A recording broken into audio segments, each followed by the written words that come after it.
In this part, we introduce options on swaps, so-called swaptions.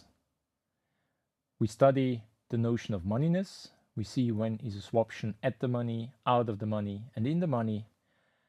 We will also see how swaptions can be used to synthetically create callable bonds. We will review Black's and Bachilier's price formulas. And finally, we will see how swaptions are quoted in terms of their Black and Bachelier implied volatilities.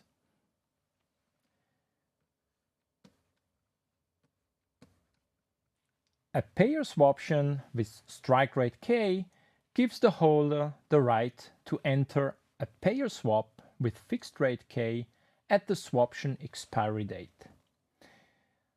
Usually the swaption expiry date equals the first reset date T0 of the underlying swap. So let's assume T0 is here and the swap has a length of Tn minus T0.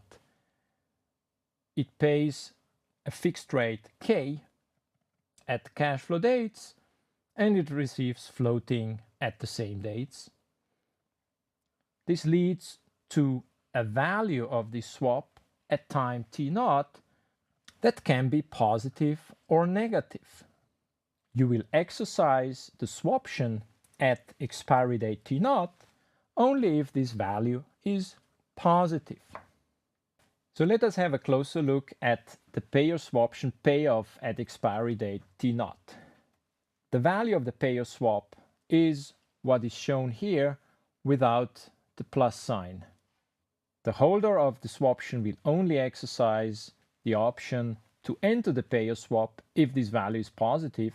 Hence, the payer swaption payoff is the positive part of this value.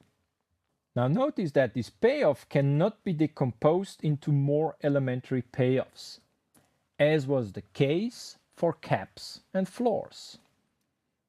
This is because the positive part of a sum is not the same as the sum of the positive parts.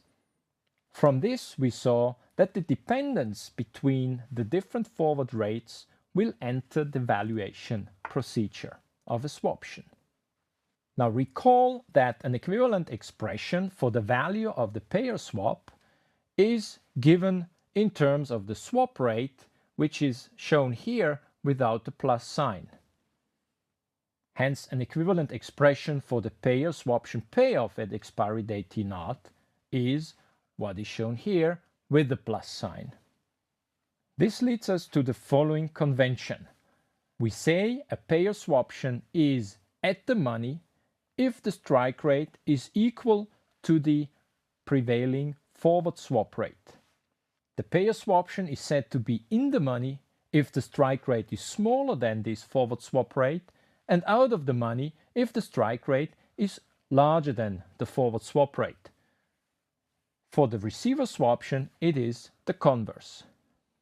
There is also the convention to call the swaption that has expiry in X years and an underlying swap length of Y years, the X year into Y year swaption.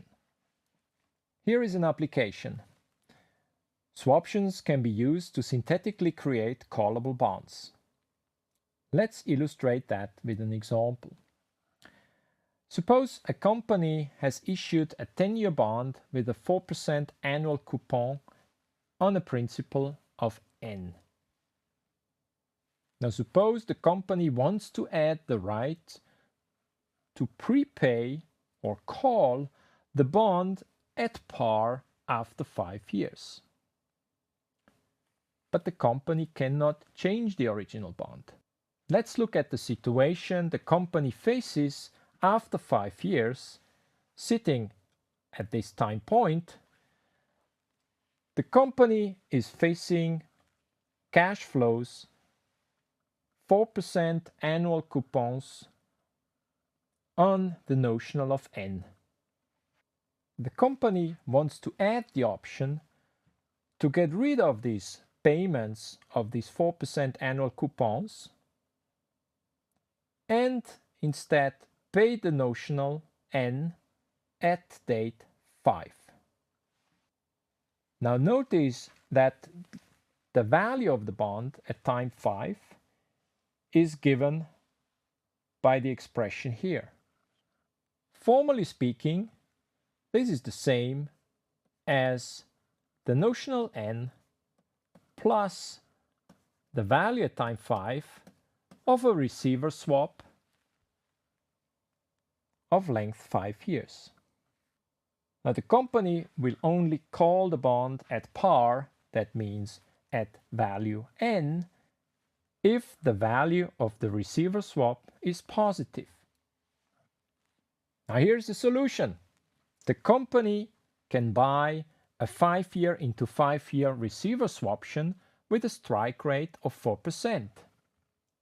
The payoff of the swaption at expiry date 5 is just the positive part of the value of the receiver swap that we've seen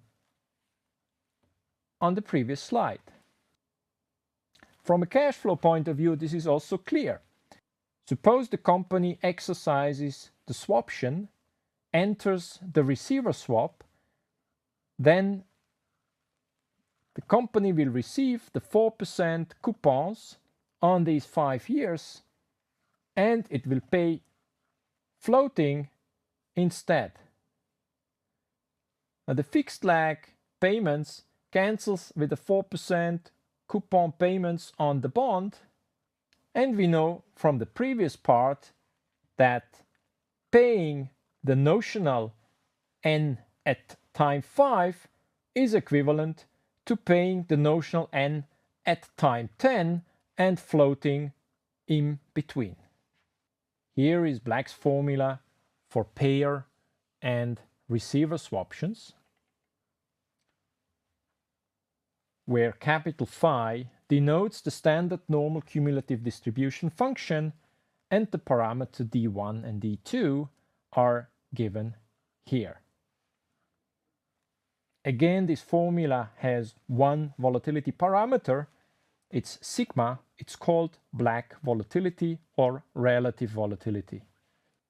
The underlying modeling assumptions for Black's formula, which was log normality under the forward measure for caplets and floorlets, is now different here. It is log normality of the swap rate, but under a different measure than the forward measure. So we refrain from deriving it here. Bagelier's formula for payer and receiver swaption prices is shown here, where phi is the standard normal cumulative distribution function, the small phi is the normal density, and the parameter capital D is given here. Again, there is a single volatility parameter sigma. It's called the normal volatility. Swaption prices are quoted in terms of the Black or normal implied volatilities. The accrual period delta for the underlying swap can differ from prevailing deltas for caps within the same market region. For example, in the Eurozone, caps are typically written on semi-annual LIBOR, where delta is equal to 6 months, while swaps pay annual coupons such that the delta is 1. Here is an example of swaption quotes in terms of Black's implied volatilities of at-the-money swaptions in the Eurozone in August 2013. Maturities range from 1 to 10 years, and the swap length from 1 to 10 years.